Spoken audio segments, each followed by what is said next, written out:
راديو إيرنا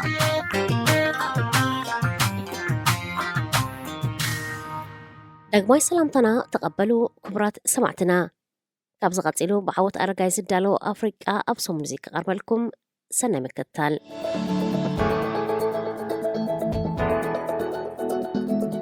أفريقياوያን ኣብ ኩናት ወራር ዩክሬን ገለ ወገናት ዩክሬን ንዓሌትነት ግዜ ነይርዎም ዓሌታውነት ምስ ደቂ ሰባት ዝማዕበለ ብሕብሪ ቆርበት ንዓኻ ዘይመስሉ ሰባት ወይ ሃዛብ ምፅላእ ዓሌቶም ካብ ናትካ ዝተፈለየ ምስ ዝኸውን ቅድመ ፍርዲ ሂብካ ምስትንዓቕ ኣብ ልዕሊ ናይ ካልኦት ዓሌት ባህልን ልምድን ተፃዋርነት ምስኣንን ኣንጻሩ ደው ምባል እቲ ካልእ ዓሌት ካብ ናትካ ትሒትካ ምርኣይ ማለት እቲ ሓደ ዝለዓለ እቲ ካልእ ድማ ዝተሓተ ከም ዝኾነ ርድኢት ምህላውን ካልእን እዩ ዓሌታውነት ዓቐኑ ደኣ ይፈላለ ይኸውን እምበር ዳርጋ ኣብ ኩሉ ሕብረተሰብ ኣሎ ቀንዲ ጠንቂ ኣብ ልዕሊ ካልኦት ምብዳልን ከም ዝግለሉ ምግባርን ካብኡ ሓሊፉ ድማ ጠንቂ ዘይምርጋእን ግጭትን ክኸውን ይኽእል እዩ ሩስያ ኣብ ልዕሊ ዩክሬን ወራር ክትገብር ዘገደዳ ዝተፈላለየ ምኽንያታት ኣቕሪባ እያ ሓደ ካብኡ ድማ መንግስቲ ዩክሬን ኣብ ልዕሊ ቋንቋ ራሻ ዝዛረቡ ዩክሬናውያን ኣድልዎ ይገብርን ይሕቅቑምን ኣሎ ቋንቋኦም ከይዛረቡ ይቅዶም ኣሎ ቤተ ክርስቲያን ኦርቶዶክስ ናጽነት ከም ዘይብላ ይገብራሎ ዝብል ነይሩ ኣብ ልዕሊኡ መንግስቲ ዩክሬን ኒዮናዝን ዓሌታውን ከም ዝኾነ ከሲሳቶ እያ ኒዮናዝ ማለት ናይቲ ኣይሁዳውያን ካብ ገጽ መሬት ከጥፍእ ዝሃቀነ ብኣዶልፍ ሂትለር ዝምራሕ ናዚ ጀርመናውያን ዝድግፍ ወይ ከም ናቱ ኣካይዳ ዝኽተል ማለት እዩ ከምቲ ናይ ጀርመን ኣብ ልዕሊ ኣይሁዳውያን ዩክሬን እውን ኣብ ልዕሊ ተዛረብቲ ራሻ በደል ትፍጽማላ ንማለት እዩ ነይሩ እንተኾነ ፕሬዚደንት ዩክሬን ንባዕሉ ተኸታሊ ሃይማኖት ኣይሁድ ኣቦ ሓገውታቱ ካብ ፍልቂት ስርዓት ናዚ ዘምለጡ እምባሮም ክሲ ሩስያ ዘይክውንነታዊ ዝመስል ኣብቲ ሩስያ ከም ሃገር ኣፍሉጦ ሂባተን ዘላ ዞባታት ዶነስክን ሉካንስክን ኣብ ልዕሊ ተዛረብቲ ቋንቋ ሩስያ ዓሌታዊ ምጽናት ተኻይዱ ዝብል ክሲ ብነፃ ኣካል ምጽራይ ዘድልዮ ክኸውን ይኽእል እዩ ዋላ እኳ ሩስያ ወራር ንምክያድ ዝፈብረኸቶ ክሲ እዩ ዝብሉ ሓያሎ ወገናት እንተለዉ ማዕከናት ዜና ሩስያ ንህዝበን ኣብ ዘመሓላልፎ ሓበሬታ ብብዝሒ ነቲ ኣብ ልዕሊ ተዛረብቲ ቋንቋ ሩስያ ወሪዱ ዝብልኦ ምጽናት ዓሌትን በደልን እዩ ብሰንኩ ድማ ዝበስሐ ህዝቢ ሩስያ ሃገሮም ኣብ ዩክሬን ተካይዶ ዘላ ስርሒት ምኽንያታዊ ክብሉ ይድግፍዎ ኣለዉ እዚ ዝኸውን ዘሎ ግን ህዝቢ ሩስያ ሙሉእ ስእሊ እቲ ኩናት ኣይወሃቦን ጥራይ ዘይኮነ ናይ ግሊ ማዕከናት ዜና እውን ካብቲ ብመንግስቲ ዝወሃብ ሓበሬታት እቲ ኩናት ከይወፃእ ዝኽልክል ሕጊ ፕረስ ብምውፅኡ ኩሉ ዝወሃብ ሓበሬታ ናይ መንግስቲ ፕሮፓጋንዳ ኮይኑሎ ዓለም ለኻውያን ማዕከናት ዜና እውን ስርሐን ደው ኣቢለን እየን መንግስቲ ዩክሬን ብሩስያ ብዓሌታውነት ተኸሲሱ ኣብ ልዕሊ ዩክሬን ወራር ኣብ ዝጀመረሉ እዋን ኣብታ ሃገር ካልእ ዓሌታውነት ይኽረአ ጀሚሩ ንሱ ድማ ኣብ ልዕሊ ጸለምቲ ኣፍሪቃውያን ዝተኻየደ ዓሌታውነት እዩ ነይሩ መጀመርታ ጸለምቲ ኣፍሪቃውያን ካብ እዋን ሶቪየት ሕብረት ማለት ዩክሬን ኣካል ፌደሬሽን ሕብረት እናሃለወት እዮም ናብ ዩክሬን ይኹን ካልኦት ከተማታት ሩስያ ክኸዱ ጀሚሮም ሓያሎ ካብኣቶም ንትምህርቲ ዝኸዱ ኮይኖም ብዙሓት ድማ ተዋሊዶም ካልኣይ ሳልሳይ ወለዶ ዝበፅሑ ይርከብዎም ካልኣይ ናብ ዩክሬን ዝኸዱ ጸለምቲ ኣፍሪቃውያን ድማ ሕብረት ሶቪየት ድሕሪ ምፍራሱ ዩክሬን ነፃ ሃገር ድሕሪ ምውፃእ እሞ ስርዓተ ትምህርቲ እቲ ሃገር ኣዝዩ ምዕቡልን ብገንዘባዊ ክፍሊት ድማ ሕሱርን ብምዃኑ ዓሰርታት ኣሽሓት ኣፍሪቃውያን ስሒቡ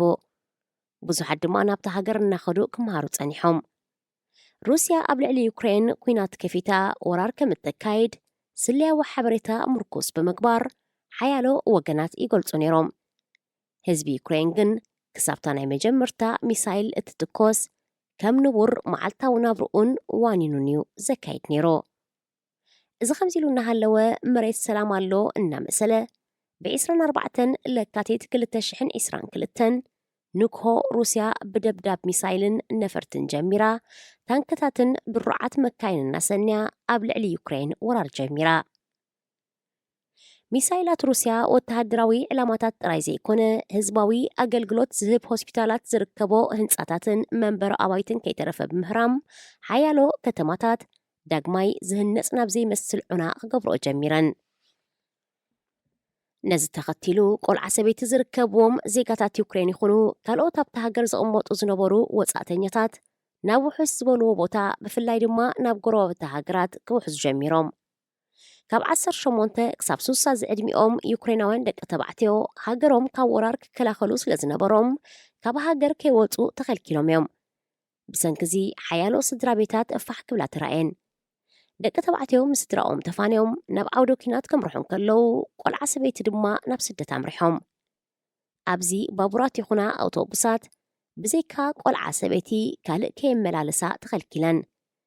መደበራት ባቡርን መዕረፊ ኣውቶቡስን ድማ ብዕልቕልቕ ህዝብን ሪጋን ዓቕለን ፀይብዎን።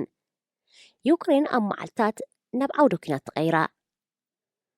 ማዕከን ዜና ዓለም ሙሉእ ኣቓልቦ ሂበን ኩናት ዩክሬን ዝፈጠሮ ምምዝባላትን ሰብኣዊ በደልን የቃልሓ ስለ ዝነበራን ዘለዋን ፖለቲካ ብዘይገድስ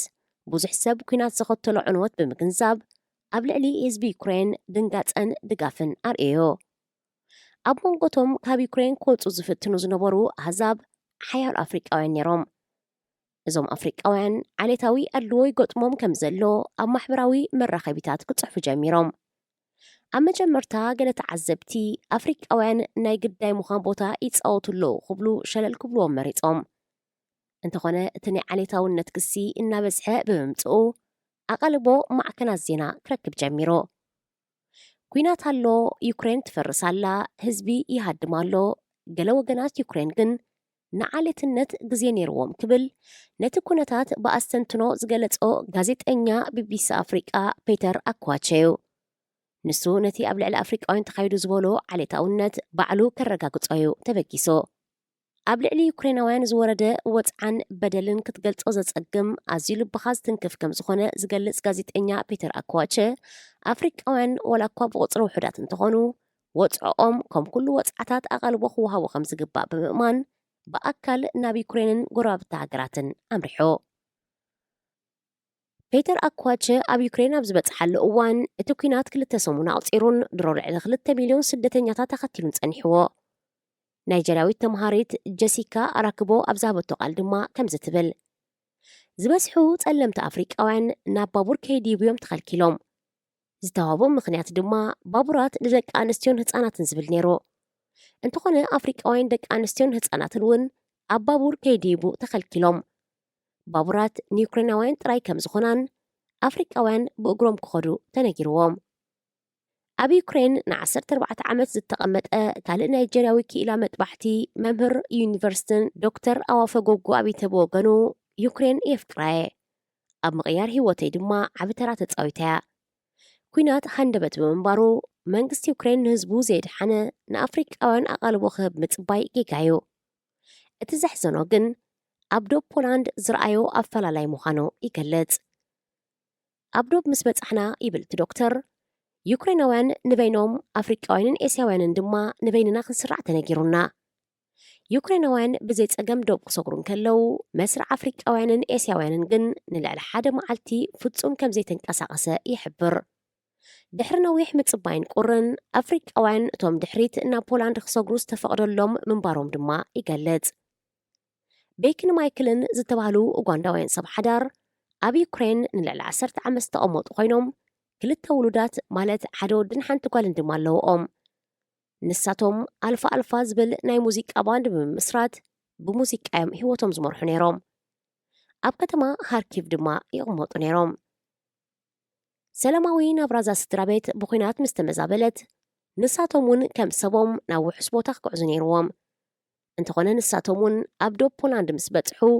ምሕላፍ ተኸልኪሎም ን3 መዓልታት ከም ዝተመላለሱን ኩናት ከይኣክል ብቑሩውን ከም ዝተገርፉን ይገልጹ። ዳርጋ ናይ መብዛሕትኦም ኣፍሪቃውያን ተመክሮ ተመሳሳሊ እዩ። ኣብ ዝቕመጥዎን ከተማታት ናብ መጓዓዝያ ባቡራትን ኣውቶቡሳትን ከይስቀሉ ይኽልከሉ፣ ዶብ ምስ በጽሑ ድማ ብቐሊሉ ዶብ ከይሰግሩ ይተዓናቐፉ። ንኣፍሪቃውያን ኣብ ልዕሊ እቲ ኩናት ዓሌታውነት እውን ካልኣይ ኩናት ኮይንዎም ነይሩ። ጋዜጠኛ ፔተር ኣኳቸ ናብ ዩክሬን ኣብ ዘምራሓሉ ዝነበረ ኣብ ፖላንድ ብዘይ ብቑዕ ምኽንያት ኣብ ቤት መግቢ ከይኣቱ ተኸልኪሉ ብምንባሩ ኣብ ልዕሊ ጸለምቲ ኣፍሪቃውያን ዝወረደ በደል ብዘይ ጥርጥርን ብዘይ ኣጋንኖን ከኣምኖ ከም ዝተቐሰበ ይገልጽ። ጸለምቲ ኣፍሪቃውያን ኣብ ዩክሬን ይኹን ኣብ ዶብ ፖላንድ ዝወረዶም በደል ሳላ ኣብ ማሕበራዊ ኣገልግሎት ዝገበርዎ ምውዕዋዕን ምርካብ ኣቓልቦ ማዕከናት ዜና ጉዳዮም ቆላሕታ ክረክብ ጀሚሩ። ላዕለዋይ ወኪል ስደተኛታት UNHCR እውን በደል ከም ዝተፈጸመ ኣረጋጊጹ። ላዕለዋይ ኮሚሽነር UNHCR ፊሊፖ ግራንዲ ነቲ ጉዳይ ኣመልኪቱ ኣብ ዝሃቦ መግለጺ ኣብ ልዕሊ ኣፍሪቃውያን ዓሌታዊ ኣፈላላይ ከም ዝተገብረ ብምእማን ኣብ ልዕሊ ዩክሬናውያን ኤውሮጳውያን ይኹኑ ዘኤውሮጳውያን ኣፈላላይ ከይህሉ ኩሎም ካብ ሓደ ዓይነት ሓደጋ ዘምለጡ ብምዃኖም ብማዕረ ክረኣዩ ፀዊዑ ሚኒስተር ጉዳያት ወፃኢ ዩክሬን ዲሞትሮቭ ኩለባ ብወገኑ ነቲ ዓሌታውነት ኣፍልጦ ብምሃብ ኣፍሪቃውያን ንናብ ቤቶም ብሰላም ዝምለስሉ ዕድል ክፍጠር ከም ዝግባእ ብምግንዛብ ነዚ ንምትግባር ሃገሩ ዝከኣላ ከም ትገብር ገሊጹ ብድሕሪዚ ጸለምቲ ኣፍሪቃውያን ብፍላይ ድማ ተምሃሮ ብዝተገብረሎም ቆላሕታ ዳርጋ ብምልኦም ናብ ጎረባብቲ ሃገራት ካብ ሓሊፎምን ናብ ሃገራቶም ወይ እውን ናብ ሳልሰይቲ ሃገር ከም ዝበጽሑ ተገይሩሎ ጋዜጠኛ ፒተር ኣኳቸ ንገለ ካብቶም ኣቐዲሙ ኣብ ዩክሬንን ዶ ፖላንድን ዘዘራረቦም ኣፍሪቃውያን ካብ ዝነበርዎ ሽግር ምስ ወፁ ዳግማ ያዘራሪቦም ንሳቶም ኣብ ልዕሊኦም ዝወረደ ዓሌታውነት ዘስካሕካሕ እኳ እንተኾነ ንመላእ ህዝቢ ዩክሬን ከም ዘይውክል እዮም ርእቶም ሂቦም ኩናት ኩሉ እከዩ ተሰኪሙ ዝመጽእ ከም ዝበሃል ወራር ዩክሬን እውን ንዩክሬናውያን ንወጻእተኛታት ይኹን ኣፍሪቃውያን ክፈኣርኢዎም ኣሎ ኣብ ዩክሬን 8,000 ሞሮካውያን 4,000 ናይጀርያውያን 3,000 ግብፃውያን 1,000 ጋናውያንን ካልኦት ሓያሎ ዜጋታት ኣህጉር ኣፍሪቃን ነይሮም ከምቲ ኣቐዲሙ ዝተገልጸ ድማ ካልኦት ኣብቲ ሃገር ዝወለዱን ዝተዋለዱን ኣለዉ ኣብ ዩክሬን ይኹን ካልኦት ምብራቕ ኤውሮጳውያን ሃገራት ቁፅሪ ጸለምቲ ኣፍሪቃውያን ብዙሕ ኣይኮነን እቶም ዝርከቦም እውን ኣብ ዓበይቲ ከተማታት ዝርከቡ ብምዃኖም ብሓፈሻ ህዝቢ እቲ ከባቢ ምስ ኣፍሪቃውያን ተዋሂድካ ናይ ምንባር ልምዲ የብሉን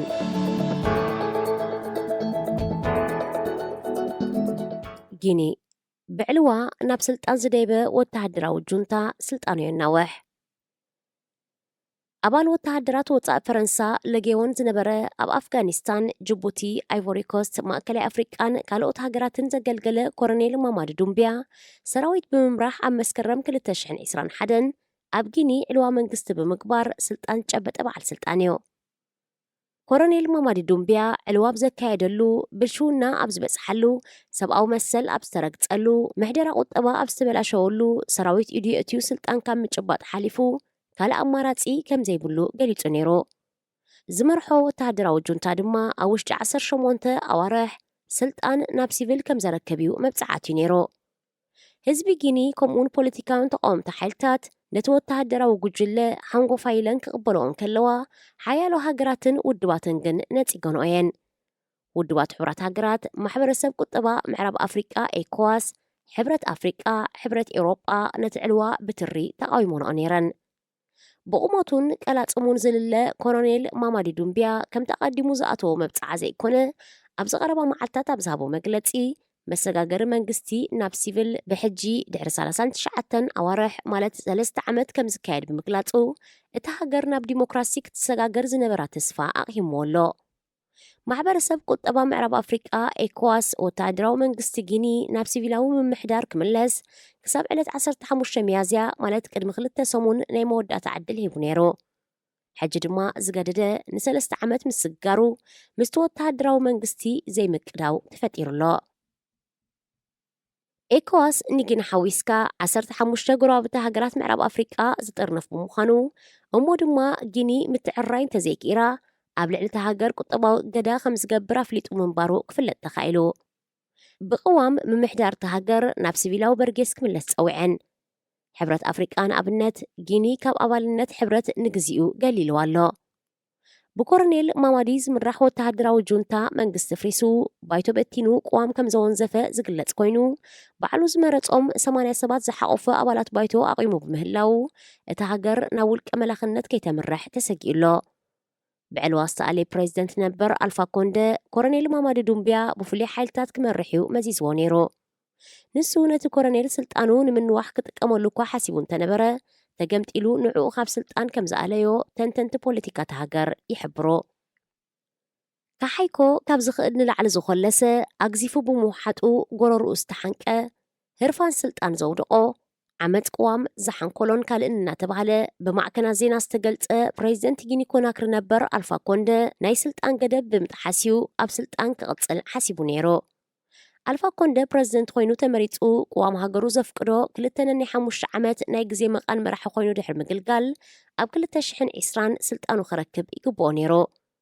እንተኾነ ኣልፋ ኮንደ ሓደ ፕሬዚደንት 2.5 ዓመት ጥራይ ከገልግል ዝግድብ ቅዋም ሃገሩ ብምቕያር ኣብ 2020 ንሳልሳይ ግዜ ንፕሬዚደንትነት ተወዳዲሩ ከም ዝተዓወተ ተገሊጹ። እንተኾነ ሓያሎ ጊንያውያን እቲ ምርጫ ሕጋውነት የብሉን ክብሉ ተቃዊሞሞ።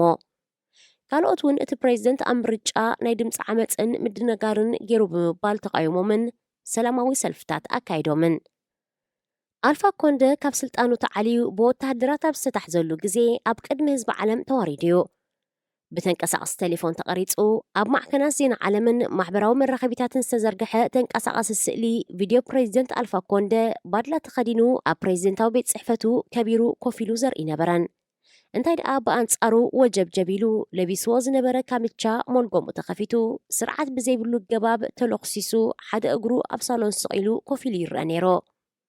ዋጋ ህዝቢ ብኽብረት ዝሃበካ ስልጣን ብግቡእ ዘይምምላስ ድማ ኮንደ መምሃሪ ክኸውን ነይርዎ። እንተኾነ ሕጂ እውን ኣብ ስልጣን ዘለው ተመሳሳሊ ጌጋታት ኣብ ምፍጻም ይርከቡ ኣለዉ። ኣብ ምዕራብ ኣፍሪቃ ኣብ ዝሓለፋ ሒደት ዓመታት ኣብ ጊኒ፣ ማልን ቡርኪና ፋሶን ወተሃደራዊ ዕልዋ ምክያዱ ንዲሞክራሲ እቲ ዞባ ኣብ ሓደጋ የእትዎ ኣሎ። ጊኒ ኣብ 1958 ካብ እትገዝኣ ዝነበረት ፈረንሳ ሓራ ብምውፃእ ነፃ ሃገር ኮይና እታ ሃገር ብፍርያት ኣሉሚንየም ንዕኡ ክትዕድን ዝሕግዝ ቦክሲትን ዝተባሃለ ዕቑር ማዕድንን ንዕኡ ክትዕድን ዝሕግዝ ቦክሲት ዝተባሃለ ዕቑር ማዕድንን ኣብ ዓለም ኣብ ቀዳምነት ትስራዕ 12.4 ሚልዮን ህዝቢ ዘለዋ ጊኒ ብዘለዋ ዕቑር ሃብቲ ብፍላይ ድማ ኣሉሚንየም ኣብ ዓለም ሓንቲ ካብ ዝሃብተማ ሃገራት ክትከውን ዝግባእ እኳ እንተነበረ ናጽነታ ካብ ትወስዳት ሒዛ ብፖለቲካዊ መዳይ ብዘይምርግጋእን ብልሽውና ብምብዝሑን ህዝባ ኣዝዩ ድኻ ክኸውን ተቐሲቡሎ። ጊኒ ብማዕድን ኣሉሚንየም ክሳብ ክንደይ ሃብታም ትሕዝቶ ከም ዘለዋ ዘረድእ ኣብታ ሃገር ዕልዋ መንግስቲ ተገይሩ ምስ ተባህለ ዋጋ ኣሉሚንየም ዓለም ብቕጽበት ክውስኽ ተራእዮ።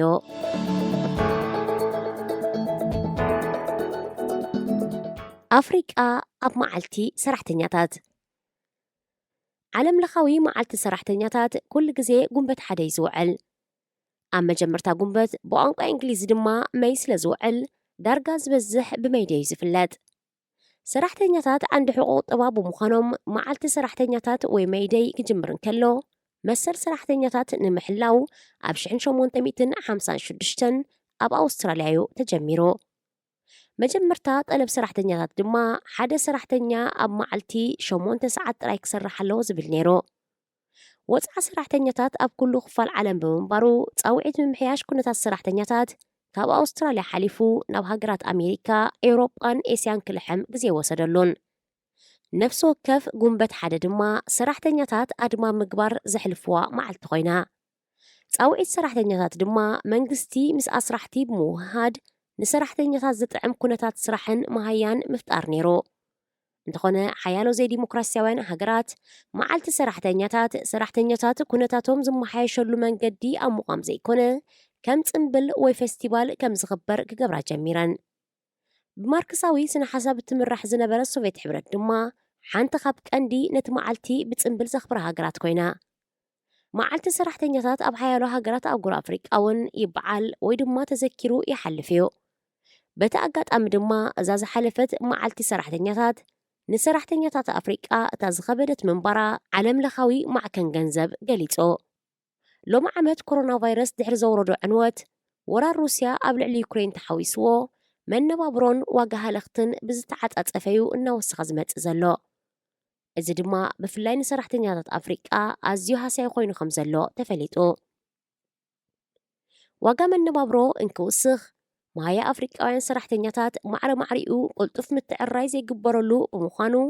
ሓደ ካብ ቀንዲ ጠንቂ ከም ዝኾነ እቲ ማዕከን ብተወሳኺ ሓቢሩ። ዝበዝሑ ሰራሕተኛታት ኣፍሪቃ 40% ካብ መሃይኦም ኣብ ምሽማት መግቢዮም ዘውዕልዎ። ኣፍሪቃ 85% ካብ እተህልኾ ስርናይ ካብ ደገ ትዕድጎ ብምዃኑ ኣጋጢሙ ምስ ዘሎ ምውሳኽ ዋጋ መግብን ባንን እቲ ዝዓበየ ጸገም ኮይኑሎ። ኣብ ልዕሊ እዚ ዋጋ ነዳዲ ብምውሳኹ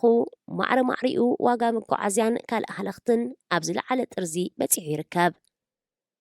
معالتي سراحتنياتات كاب زغبرلن هاجرات حانتي دو أفريقيا هتكون كلا بسنبتا بستجبرة سلف سراحتنياتات بفلاي دما أبعدنا زنطفو وسخ مهيا خجبرلهم بترصوي عمالو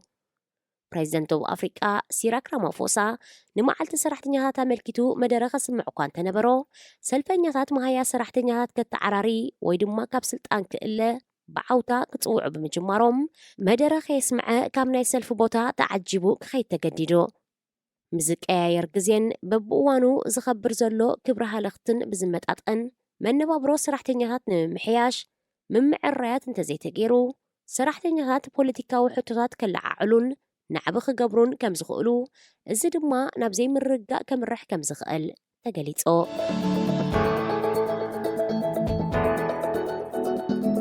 ተወሳኺ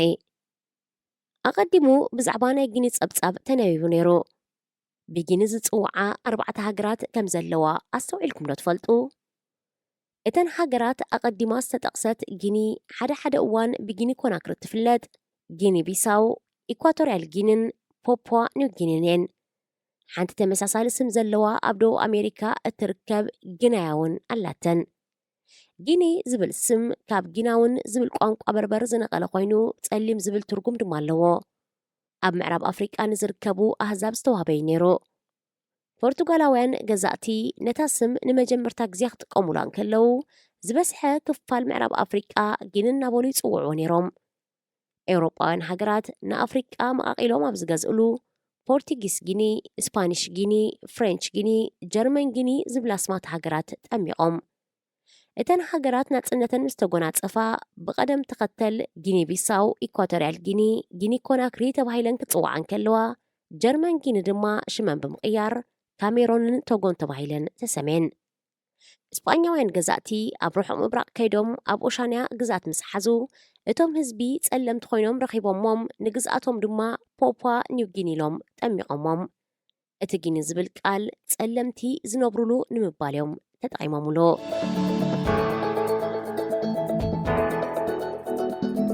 زخبركم سمعتنا بعوض أرقاي زتدالوه نايلومي أفريقيا أبسومون زي أبسفتي مولو زمت سومون بخالة حستوك سابن الرخب سنايك أنا راديو إرنا